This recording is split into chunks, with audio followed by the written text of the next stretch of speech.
जय हिंद दोस्तों। जैसा कि आप लोगों ने भी देख ही लिया होगा कि झारखंड पीजीटी एग्जाम्स का टेंटेटिव डेट रिलीज हो चुका है और अब हमारे पास केवल 1 मंथ का टाइम है, जो कि अनएक्सपेक्टेड था।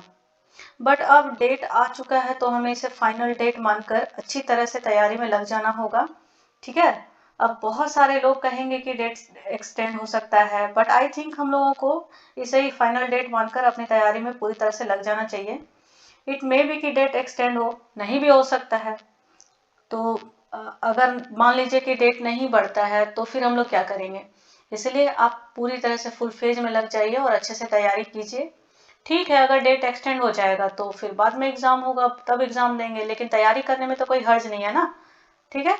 तो अच्छे से 1 महीना का भी टाइम है, अच्छे से तैयारी कीजिए। और ये एक चीज हमेशा याद रखिए कि आपने इस एग्जाम के लिए बहुत दिन इंतजार किया है, बहुत दिनों के बाद में ये इतना सीट आया है। ठीक है।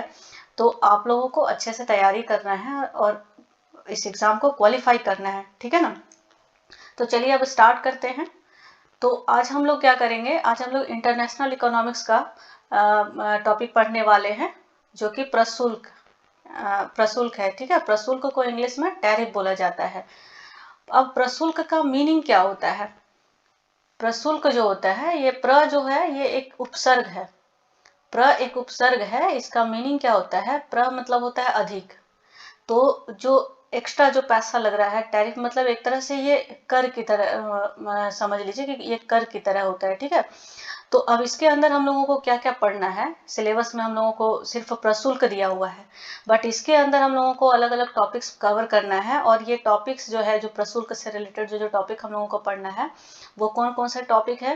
पहला है हमारा प्रशुल्क का अर्थ, क्या होता है प्रशुल्क। ठीक है। इसको हम लोग पहले समझेंगे। उसके बाद में नेक्स्ट हमारा है प्रशुल्क के प्रकार, ये कितने प्रकार के होते हैं, कितने भागों में इसको बांटा गया है, ये सब हम लोग समझेंगे। और नेक्स्ट टॉपिक हमारा होगा प्रशुल्कों का प्रभाव। अब इसका क्या प्रभाव पड़ता है, कीमत पर क्या प्रभाव पड़ता है, उत्पादन पर क्या प्रभाव पड़ता है, व्यापार पर इसका क्या प्रभाव पड़ता है, आयात निर्यात पर क्या प्रभाव पड़ता है, प्रशुल्क लगने से आयात बढ़ता है या घटता है, निर्यात घटेगा या बढ़ेगा। ठीक है। उसके अलावा जो हमारा बैलेंस ऑफ पेमेंट जो होता है, भुगतान शेष जो होता है, उस पर क्या प्रभाव पड़ता है। ये सारी चीजें हम लोग इसके अंदर कवर करने वाले हैं। नेक्स्ट टॉपिक रहेगा इष्टतम प्रशुल्क। इष्टतम प्रशुल्क क्या होता है, कब हम कहेंगे इष्टतम, मतलब होता है ऑप्टिमम। ऑप्टिमम या आदर्श जो है वो प्रशुल्क किसको कहेंगे, किस लेवल पे हम प्रशुल्क लगाएं जो ऑप्टिमम होगा। ठीक है। और नेक्स्ट सबसे लास्ट जो टॉपिक है वो है हमारा इष्टतम प्रशुल्क का फॉर्मूला। ये फॉर्मूला जो है ना, ये नेट का भी क्वेश्चन में आता है, एग्जाम में आता है, और आपको पीजीटी का और भी अदर स्टेट में जो भी एग्जाम हुए हैं वहाँ भी कभी कभी ये क्वेश्चन देखने को मिला है। तो ये फॉर्मूला बहुत इंपॉर्टेंट है। और नेक्स्ट हम लोग इससे रिलेटेड एक मैथमेटिक्स भी करेंगे, मैथमेटिकल क्वेश्चन भी इसको सॉल्व करेंगे। ठीक है। मान लीजिए अगर आपका एग्जाम में आ गया तो आप उसको कैसे करोगे, कैसे निकाला जाता है। तो यहाँ हम लोग क्या करेंगे, कॉन्सेप्ट को भी हम लोगों को समझना है, उसका इम्प्लीकेशन भी हम लोगों को समझना है। और अभी आज हम लोग जो कवर करने वाले हैं, आज हम लोग इसमें प्रशुल्क का अर्थ समझेंगे और प्रशुल्क के प्रकार समझेंगे। नेक्स्ट वीडियो जो हमारा रहेगा उसमें हम लोग इसके प्रभाव को देखेंगे, उसके बाद इष्टतम प्रशुल्क क्या होता है वो समझेंगे। और नेक्स्ट जो है हमारा प्रशुल्क, इष्टतम प्रशुल्क का क्या फॉर्मूला होता है वो हम लोग नेक्स्ट वीडियो में हम लोग कवर करने वाले हैं। ठीक है। और मैं कोशिश करूंगी जितना जल्दी हो सके सारा सिलेबस को कंप्लीट करवाने की कोशिश करूंगी। टाइम बहुत कम है, लेकिन मेरा प्रयास रहेगा कि जितना ज़्यादा से ज़्यादा कंटेंट मैं आप लोगों को प्रोवाइड करवा सकूं। तो चलिए अब स्टार्ट करते हैं। ठीक है।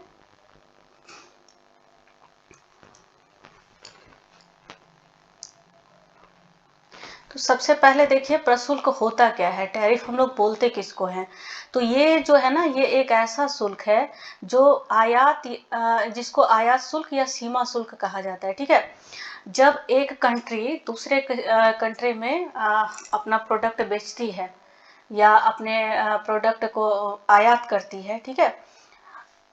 आयात, एक्सपोर्ट इंपोर्ट तो आप लोग समझते ही होंगे। तो जब भी कोई कंट्री किसी दूसरे कंट्री के साथ में जब ट्रेड करती है तो क्या करती है, अपना जो प्रोडक्ट वो दूसरे कंट्री में बेच रही है, तो वहां पर क्या होता है, उसको कुछ पे करना पड़ता है, कुछ शुल्क देना पड़ता है। उसी को क्या बोला जाता है, उसको प्रशुल्क बोला जाता है। ठीक है, जैसे हम लोग टैक्स भरते हैं ना, उसी तरह से यहाँ से जब एक कंट्री दूसरी कंट्री में अपना कोई प्रोडक्ट बेच रही होती है तो उसे कुछ पे करना पड़ता है, कुछ एक्स्ट्रा पैसा वहाँ पे देना पड़ता है। उसी को हम लोग, जैसे हम लोग टैक्स देते हैं उसी टाइप का, तो उसी को हम लोग क्या बोलते हैं, प्रशुल्क बोलते हैं। ठीक है, तो प्रशुल्क क्या है, ये आयात शुल्क है या सीमा शुल्क, कि आप एक देश की सीमा से जब दूसरे देश की सीमा में जब प्रवेश करते हो, तो आप जो भी वहाँ प्रोडक्ट बेचोगे अपना, चाहे आप गाड़ी बेच रहे हो, चाहे आप अपना कोई फूड आइटम बेचोगे, चाहे आप कोई खिलौना भी अगर बेच रहे हो, कोई भी चीज आप बेच रहे हो, तो आपको उसके लिए कुछ पे करना पड़ेगा। ठीक है, तो उसी को हम लोग क्या बोलेंगे, प्रशुल्क बोलेंगे, टैरिफ बोलेंगे। अब टैरिफ कितने तरह का होता है, टाइप्स ऑफ टैरिफ। देखिए, इसको 4 आधार पर बांटा गया है। ठीक है, तो ये 4 आधार कौन कौन से हैं? सबसे पहला है उद्देश्य के आधार पर। सबसे पहला हमारा टॉपिक है, इसके अंदर क्या है, उद्देश्य के आधार पर, कि उद्देश्य क्या है प्रशुल्क लगाने का, हम प्रशुल्क क्यों लगा रहे हैं, क्या हमें फायदा होगा। ठीक है, तो इसके अंतर्गत इसको 2 पार्ट में बांटा गया है। पहला है राजस्व शुल्क और दूसरा क्या है, संरक्षण प्रशुल्क। उद्देश्य के आधार पर 2 पार्ट में बांटा गया है, पहला राजस्व प्रशुल्क और दूसरा संरक्षण प्रशुल्क। अब आगे इसको हम लोग डिटेल में समझेंगे, पहले समझ लेते हैं इसमें 4 भाग में कौन कौन से भागों में बांटा गया है, क्या उसका नाम है। ठीक है, सेकंड जो है उत्पत्ति और निर्धारित स्थानों के आधार पर, इसके आधार पर प्रशुल्क को 4 पार्ट में बांटा गया है। पहला है मूल्यानुसार प्रशुल्क, जो मूल्य के आधार पर लगता है, विशेष शुल्क दूसरा, तीसरा है मिश्रित प्रशुल्क और चौथा क्या है, विसर्पी प्रशुल्क। ठीक है, नेक्स्ट हमारा है देशानुसार विभेद के आधार पर। देशानुसार विभेद मतलब देश, अलग अलग कंट्री के बीच में क्या होता है, डिस्क्रिमिनेशन, इसको एक तरह से समझिए कि एक कंट्री पे अलग प्रशुल्क टैरिफ इम्पोज किया जा रहा है, तो वहीं दूसरे कंट्री से सेम प्रोडक्ट है बट वहां के लिए हम लोग अलग टैरिफ उस पर इम्पोज कर रहे हैं, तो इसी को क्या बोला जाता है, देशानुसार विभेद के आधार पर। तो यहाँ इसके आधार पर 3 पार्ट में बांटा गया है। सबसे पहला है एक कॉलम प्रशुल्क, दूसरा है दोहरे कॉलम प्रशुल्क। अब दोहरे कॉलम प्रशुल्क को भी 2 भागों में बांटा गया है, पहला है सामान्य और परंपरागत प्रशुल्क और दूसरा है अधिकतम और न्यूनतम प्रशुल्क। नेक्स्ट जो है थर्ड पॉइंट है बहु या 3 कॉलम प्रशुल्क। नेक्स्ट जो है हमारा वो प्रतिशोध के आधार पर। प्रतिशोध का मतलब क्या होता है, आप लोग देखते होंगे कि मैं इस चीज का बदला ले लूं, आपसे लूंगा या मैं छोड़ूंगा नहीं, इस तरह का जो शब्द होता है ना, जहां पर क्या होता है, मतलब बदला लेना। प्रतिशोध का मीनिंग क्या है, बदला लेना। तो ये जो प्रशुल्क लगाया जाता है ना, वो किसी से बदला लेने या प्रतिशोध लेने के लिए ये इस तरह का टैरिफ जो है वो इम्पोज किया जाता है। ठीक है, इसके अंतर्गत 2 पार्ट हैं, 2 पार्ट में बांटा गया है। पहला है प्रतिरोधात्मक या प्रतिशोधात्मक प्रशुल्क। प्रतिरोधात्मक मतलब आप उसका वही क्या बोलेंगे, बदला लेने के लिए कर रहे हैं या आप उससे प्रतिशोध लेना चाहते हैं, आगे हम लोग इसके बारे में डिटेल में पढ़ेंगे। और दूसरा क्या है, प्रतिकारी प्रशुल्क, जिसको काउंटरवेलिंग टैरिफ भी बोला जाता है। ठीक है, तो अभी हम लोगों ने क्या क्या पढ़ा है, सबसे पहले प्रशुल्क होता क्या है, तो प्रशुल्क आयात शुल्क या सीमा शुल्क है। सेकंड हमारा पॉइंट था प्रशुल्क के प्रकार, कितने प्रकार के होते हैं, तो इसको 4 आधार पर बांटा गया है। पहला उद्देश्य के आधार पर 2 पार्ट में, राजस्व प्रशुल्क और संरक्षण प्रशुल्क। दूसरा है उत्पत्ति और निर्धारित स्थानों के आधार पर, इसके आधार पर इसको 4 भागों में बांटा गया है। पहला है मूल्यानुसार प्रशुल्क, दूसरा विशेष प्रशुल्क, तीसरा मिश्रित प्रशुल्क और चौथा है विसर्पी प्रशुल्क। उसके बाद थर्ड पॉइंट हमारा था देशानुसार विभेद के आधार पर। देशानुसार विभेद के आधार पर इसको फर्दर 3 पार्ट्स में बांटा गया है। पहला एक कॉलम प्रशुल्क, दूसरा दोहरे कॉलम प्रशुल्क। दोहरे कॉलम प्रशुल्क को भी 2 भागों में बांटा गया है, पहला सामान्य और परंपरागत और दूसरा है अधिकतम और न्यूनतम। थर्ड जो है वो क्या है, बहु या 3 कॉलम प्रशुल्क। उसके बाद नेक्स्ट क्या था, प्रतिशोध के आधार पर। प्रतिशोध के आधार पर 2 पार्ट में बांटा गया है, पहला है प्रतिरोधात्मक या प्रतिशोधात्मक प्रशुल्क और दूसरा क्या है, प्रतिकारी प्रशुल्क। ठीक है, अब हम लोग नेक्स्ट देखते हैं। अब हम लोग ये जो पॉइंट हम लोगों ने पढ़ा, उसको हम लोग डिटेल में समझेंगे कि क्या होता है राजस्व प्रशुल्क, क्या होता है संरक्षण प्रशुल्क। ठीक है, इसको अब हम लोग डिटेल में समझेंगे। सबसे पहला देखिए क्या है राजस्व प्रशुल्क। राजस्व प्रशुल्क को क्या बोलते हैं? राजस्व मीन्स होता है रेवेन्यू और प्रशुल्क होता है टैरिफ। ठीक है, तो राजस्व रेवेन्यू जो ये सरकार को, राजस्व कौन लेता है? सरकार को मिलता है। ठीक है ना, तो ये जो इस तरह का जो टैरिफ होता है ना, वो सरकार को राजस्व प्रदान करता है, सरकार को उससे इनकम होती है, रेवेन्यू जनरेट होता है। तो ये उस तरह सरकार को जो राजस्व प्रदान करता है, वो जो प्रशुल्क होता है, वो जो टैरिफ है, उसी को हम लोग क्या बोलते हैं? राजस्व प्रशुल्क बोलते हैं या रेवेन्यू टैरिफ बोलते हैं। अब ये किस पे लगता है? ये लगता है विलासिता की उपभोग वस्तुओं पर। विलासिता की उपभोग वस्तुओं पर जो टैक्स लगता है, जो प्रशुल्क लगता है, जो टैरिफ लगता है, उसी को हम लोग क्या बोलते हैं? राजस्व प्रशुल्क बोलते हैं। ठीक है, अब यहाँ पर विलासिता से मतलब क्या है? अब हम बहुत सारे लोग जो पैसे, जिनके पास अच्छा पैसा है, बहुत इनकम है, वो लोग क्या करते हैं? बाहर से गाड़ियां मंगवाते हैं, कार मंगवा रहे हैं, महंगी महंगी गाड़ियां मंगवा रहे हैं, या फिर अदर कोई बहुत सारा चीज होता है जो अपना लग्जीरियस गुड्स में जो आता है। तो उन सारी चीजों पे क्या होता है ना, ये रेवेन्यू टैरिफ लगाया जाता है। ठीक है, अब यहाँ पर इसका क्या होता है बेनिफिट? ये आयात शुल्क इस पे क्या होता है? कम लगता है। अगर इस पे आयात प्रशुल्क जो होता है ना, जो तो वो कम लगाया जाता है, और जितना कम होगा आयात प्रशुल्क, उतना ज्यादा क्या होगा? राजस्व बढ़ेगा। ऐसा क्यों होगा? अगर हम आयात प्रशुल्क कम लगाएंगे तो राजस्व ज्यादा कैसे होगा? रेवेन्यू ज्यादा जनरेट कैसे होगा? यहाँ पे इनवर्स रिलेशन है आयात प्रशुल्क और राजस्व में, रेवेन्यू में। ठीक है, तो इसका रीजन क्या होता है ना, जब टैरिफ लगाया जाता है, टैरिफ अगर कम होगा तो वो जो प्रोडक्ट है उसका प्राइस कम हो जाएगा। जब टैरिफ कम लगाते हैं, जब हम बाहर से कोई सामान मंगा रहे हैं, जो कंट्री हमें एक्सपोर्ट कर रही है, ठीक है, जहां से हम इंपोर्ट कर रहे हैं, तो उस कंट्री पे क्या होगा? वहां पर वो तो उसको कम, वहां पे प्राइस जो है उसका, टैरिफ कम लग रहा है, तो वो उसका प्राइस क्या होगा? प्राइस भी कम हो जाएगा। जब प्राइस कम होगा तो उसका डिमांड क्या होगा? डिमांड में कोई चेंज आएगा? बहुत ज्यादा चेंज नहीं आएगा, एज इट इज रहेगा। तो टैरिफ कम लगने से क्या होता है ना, रेवेन्यू टैरिफ जो है वो, रेवेन्यू टैरिफ जो होता है वो कम लगता है, और कम लगाने से रेवेन्यू ज्यादा जनरेट होता है। ठीक है, नेक्स्ट जो पॉइंट है दूसरा, संरक्षण प्रशुल्क। यहाँ पे शुल्क लिखा है मैंने, इसको आप ठीक कर लीजिएगा, यहाँ पे प्रशुल्क लगा लीजिएगा। ठीक है, इसको क्या बोला जाता है? संरक्षण मीन्स प्रोटेक्टिव। प्रोटेक्टिव टैरिफ क्यों लगाया जाता है, कैसे काम करता है? ठीक है, अब देखिए प्रोटेक्टिव टैरिफ क्या होता है कि घरेलू उद्योगों को संरक्षण देने के लिए लगने वाला प्रशुल्क है ये।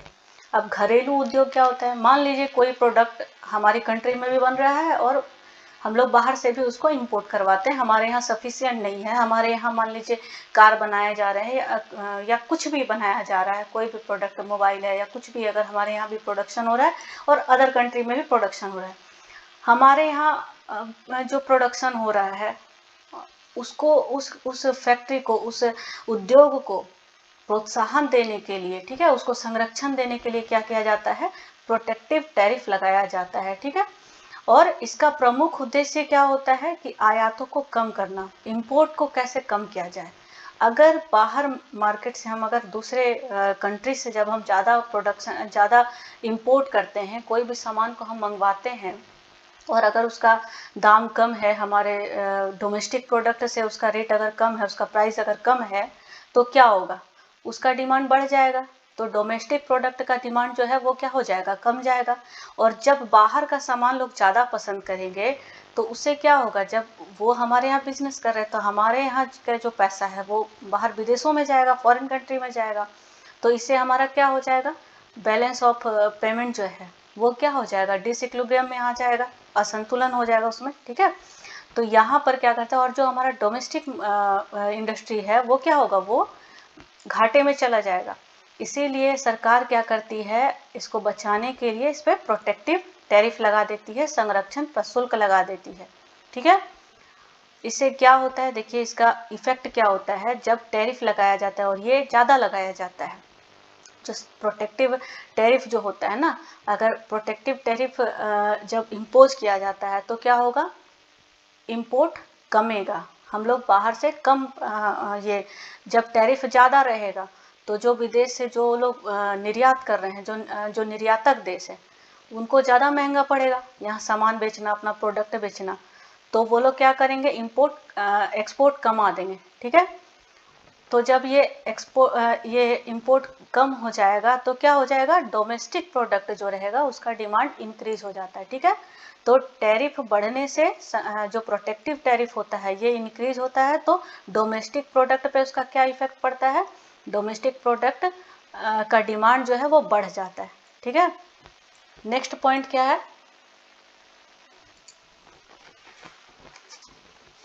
नेक्स्ट पॉइंट है हमारा उत्पत्ति और निर्धारित स्थानों के आधार पर 4 पार्ट में बांटा गया है। सबसे पहला क्या है, मूल्यानुसार प्रशुल्क। मूल्यानुसार प्रशुल्क का इसको क्या बोलते हैं इंग्लिश में, एड वॉलेरम टैरिफ, ठीक है। अब मूल्यानुसार प्रशुल्क का मतलब मूल्य के अनुसार, ठीक है। जब वस्तु के मूल्य की प्रतिशतता के अनुसार लगता है, जो प्रशुल्क वस्तु के मूल्य की प्रतिशतता के अनुसार लगे उसे हम लोग क्या बोलेंगे, मूल्यानुसार प्रशुल्क बोलेंगे, ठीक है। ये देखिए, मतलब कोई प्रोडक्ट अगर ज़्यादा महंगा है, उसका कॉस्ट ज़्यादा है, ठीक है, भाड़ा ज़्यादा उसमें खर्च हो रहा है, तो वहाँ पर क्या होगा, उसके अकॉर्डिंग, उसका जितना रेट है उसके अकॉर्डिंग। अब मान लीजिए कि अगर आप 50 लाख का या इस तरह का कुछ वस्तु आया है तो वहाँ पर क्या होगा, ज़्यादा लगेगा। अगर सस्ता प्रोडक्ट है तो वहाँ पर कम लगेगा। जैसे जीएसटी होता है ना, आपका लग्जीरियस गुड पे ज़्यादा लगेगा, जो इसेंशियल कमोडिटी है उस पर कम लगता है, उस टाइप से रेट के हिसाब से इसको इम्पोज किया जाता है, ठीक। नेक्स्ट क्या है, विशेष प्रशुल्क। विशेष प्रशुल्क इसको इंग्लिश में स्पेसिफिक टैरिफ बोला जाता है। क्या होता है विशेष प्रशुल्क, भौतिक इकाइयों के आधार पर लगने वाला जो प्रशुल्क होता है ना, उसी को बोला जाता है विशेष प्रशुल्क। जैसे एग्जाम्पल है, निश्चित प्रशुल्क प्रत्येक टीवी सेट पर। कितना से टीवी का सेट आ रहा है, मान लीजिए हम 50 टीवी का सेट मंगवा रहे हैं बाहर से, हम चाइना से कुछ मंगवा रहे हैं, कुछ जापान से मंगवा रहे हैं, तो हम चाइना से अगर 50 टीवी मंगवा रहे हैं तो पर टीवी के हिसाब से इस पे जो है प्रशुल्क लगेगा, टैरिफ इम्पोज किया जाएगा। उसी तरह से कपड़ा अगर है तो कपड़ा पर मीटर के हिसाब से, कितना मीटर कपड़ा हम मंगवा रहे हैं तो 1 मीटर पे इतना टैरिफ, 2 मीटर पे इतना टैरिफ, 10 मीटर, 50 मीटर, जितना हम मंगवाएंगे क्वांटिटी के अकॉर्डिंग लगेगा। तो क्वांटिटी के अकॉर्डिंग जो लगता है उसी को क्या बोला जाता है, स्पेसिफिक टैरिफ बोला जाता है या विशेष प्रशुल्क बोला जाता है। इसी तरह से तेल जो है, तेल पे जो टैरिफ लगता है वो लीटर पर लीटर के हिसाब से लगेगा। उर्वरक जो होते हैं वो पर टन के हिसाब से उस पर प्रशुल्क लगाया जाता है। थर्ड है मिश्रित प्रशुल्क। मिश्रित प्रशुल्क को बोला जाता है कंपाउंड टैरिफ। मिश्रित का मतलब क्या हुआ, मिला हुआ, इसमें कुछ मिला हुआ है। जैसे इसके अंदर क्या होता है, जो मूल्यानुसार प्रशुल्क भी मिला हुआ है, मूल्यानुसार प्रशुल्क, और ये क्या है, विशेष प्रशुल्क।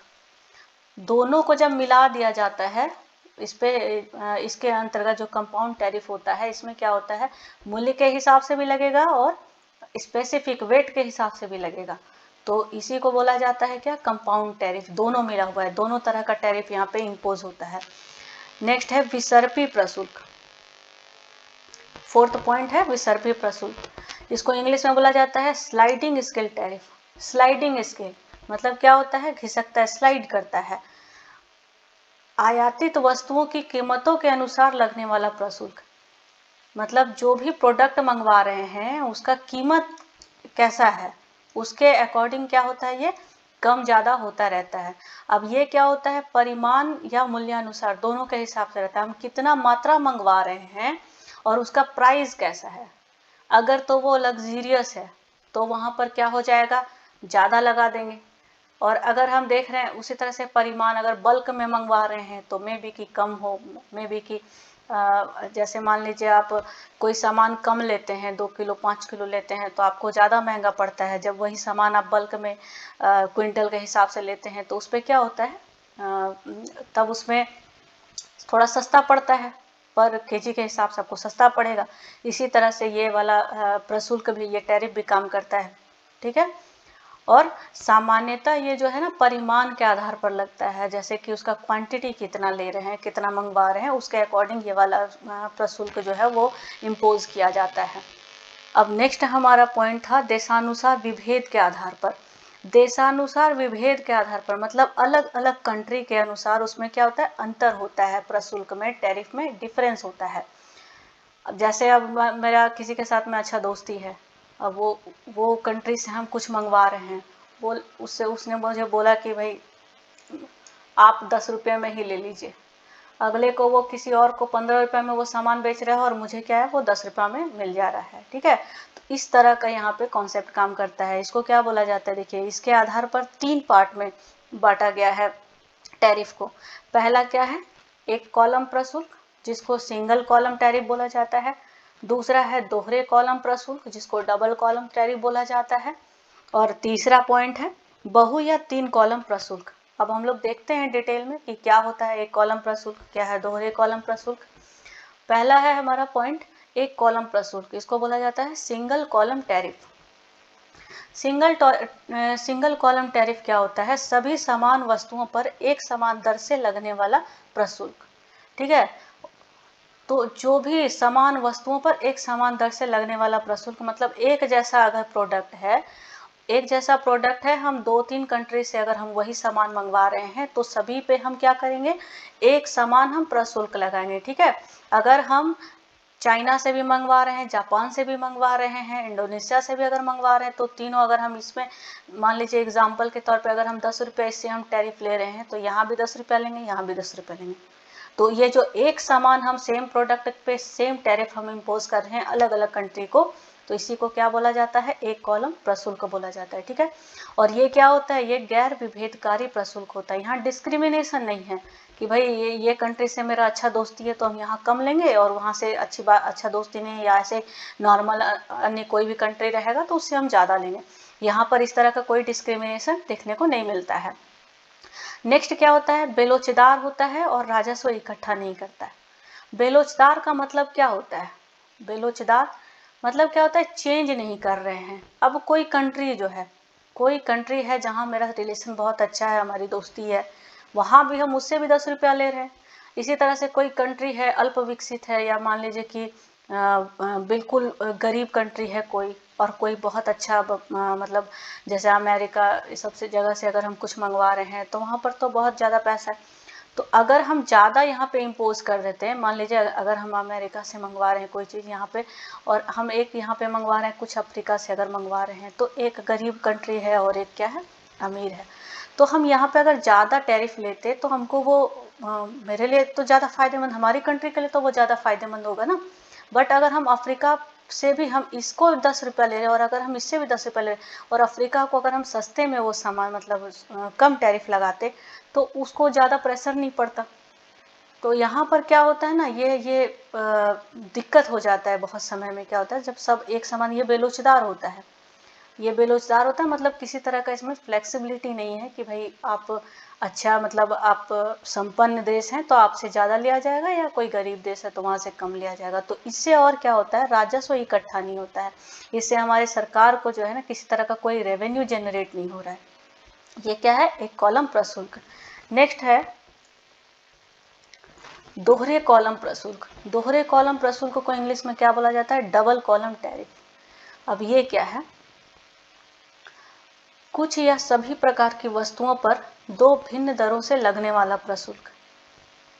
ये कुछ या सभी प्रकार की वस्तुओं पर 2 भिन्न दरों से लगने वाला प्रशुल्क मतलब क्या है कि यहाँ पे कि कुछ सामान ऐसे होते हैं, या फिर मान लीजिए कि सभी ऐसे सामान है जो जहाँ पर क्या होता है कि अलग अलग दर पे टैरिफ लग रहा है, ठीक है। एक कंट्री से हम ज़्यादा टैरिफ ले रहे हैं, एक कंट्री के प्रोडक्ट पे हम ज़्यादा टैरिफ लगा रहे हैं, दूसरे कंट्री पे हम कम लगा रहे हैं, अलग अलग जगह पे हम अलग अलग टैरिफ लगा रहे हैं। तो इस तरह का जो भी टैरिफ होता है उसको बोला जाता है दोहरे कॉलम प्रशुल्क। इसको 2 पार्ट में फर्दर डिवाइड किया गया है। पहला क्या है, सामान्य या परंपरागत प्रशुल्क, जिसको क्या बोला जाता है, जनरल एंड कन्वेंशनल टैरिफ बोला जाता है इंग्लिश में। और सेकंड पॉइंट है अधिकतम और न्यूनतम प्रशुल्क, जो है मैक्सिमम एंड मिनिमम टैरिफ। अब पहला पॉइंट जो हमारा था, सामान्य या परंपरागत प्रशुल्क क्या होता है, वो प्रशुल्क की एक विशेष दर जो सभी देशों से ली जाती है, सामान्य प्रशुल्क कहलाती है।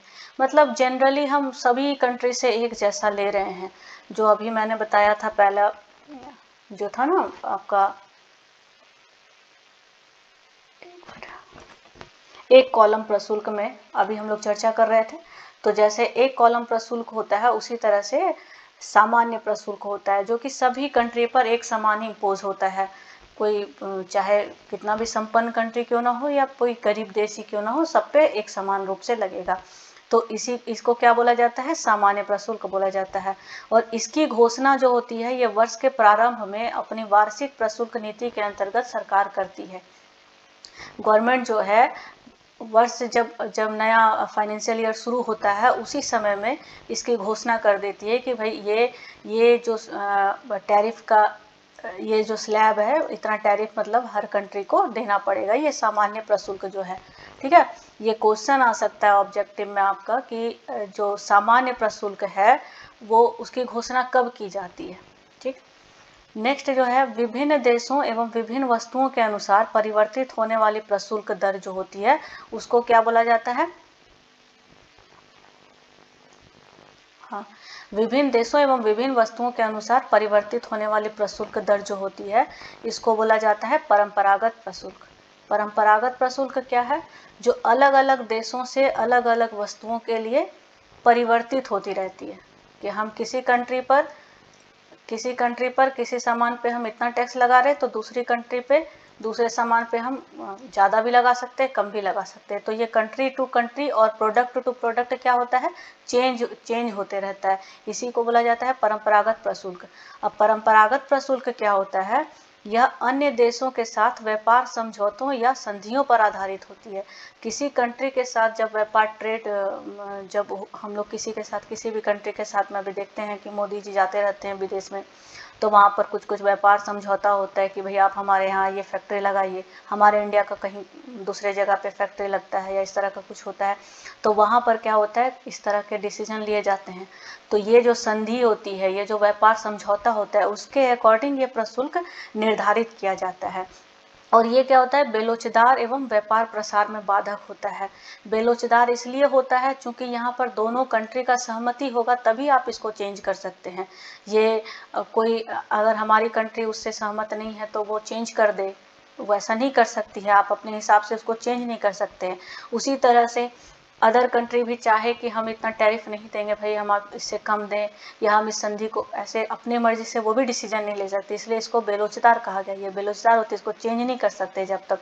और ये क्या होता है, व्यापार प्रसार में बाधक होता है।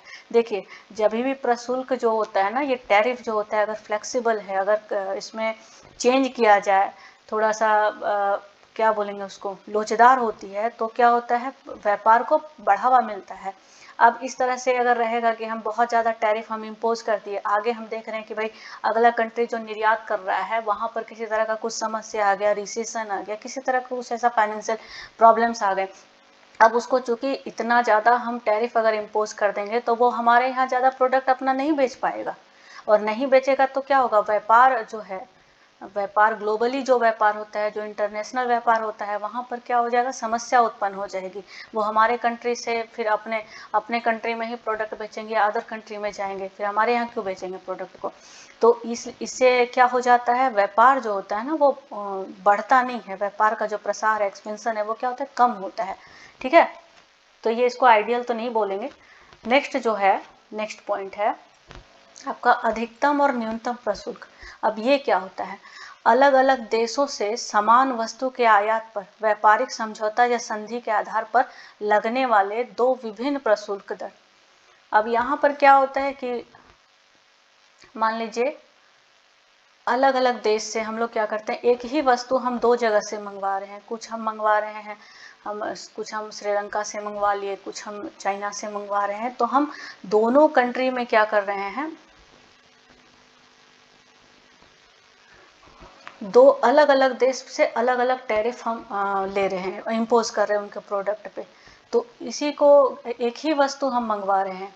मान लीजिए कि हम यहाँ चाइना से भी हम खिलौना मंगवा रहे हैं और हम अगर श्रीलंका से भी मंगवा रहे हैं, लेकिन हम दोनों पे क्या कर रहे हैं, अलग अलग टैरिफ इम्पोज कर रहे हैं। अब बदला क्यों लेंगे, मतलब क्या होता है कि कोई कंट्री क्या होता है अपना फायदा के लिए, अपना जो व्यापार नीति है उसमें कुछ ऐसा कोई चेंज कर दे।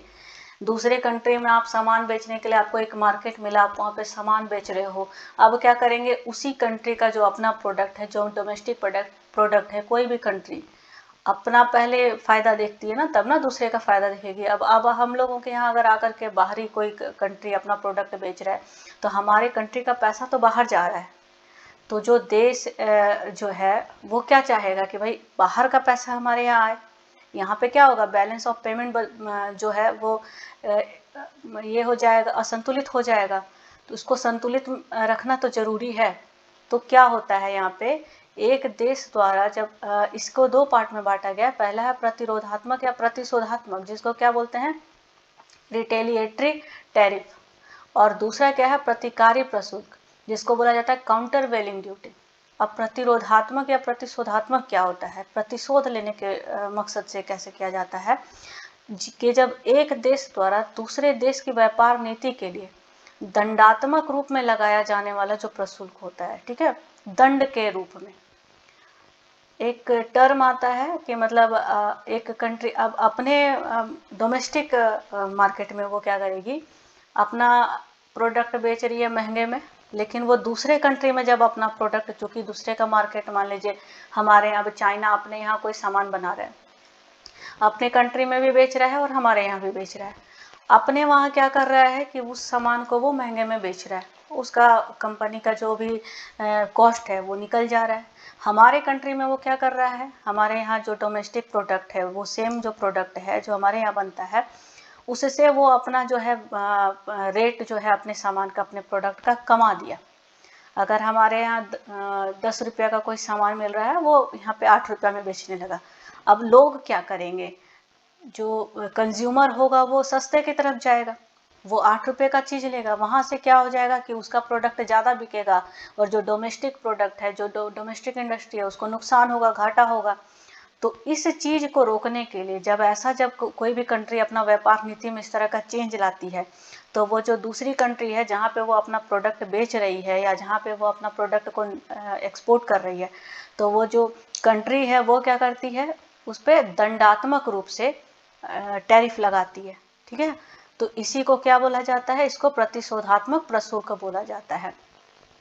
और ये जो होता है ये निर्यातक देशों के व्यापार शेष के लिए हानिकारक होता है।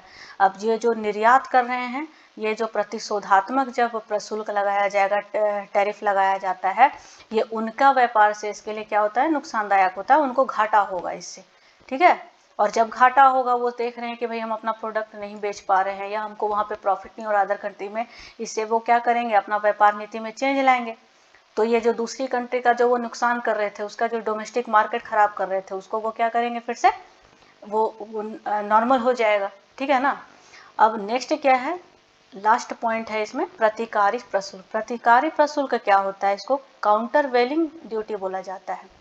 ये क्या होता है कि किसी वस्तु पर लगने वाला वह अतिरिक्त शुल्क जो निर्यात सब्सिडी द्वारा एक वस्तु की कीमत को कम कर देने पर लगता है, और इसका मुख्य उद्देश्य होता है घरेलू उद्योग को संरक्षण देना।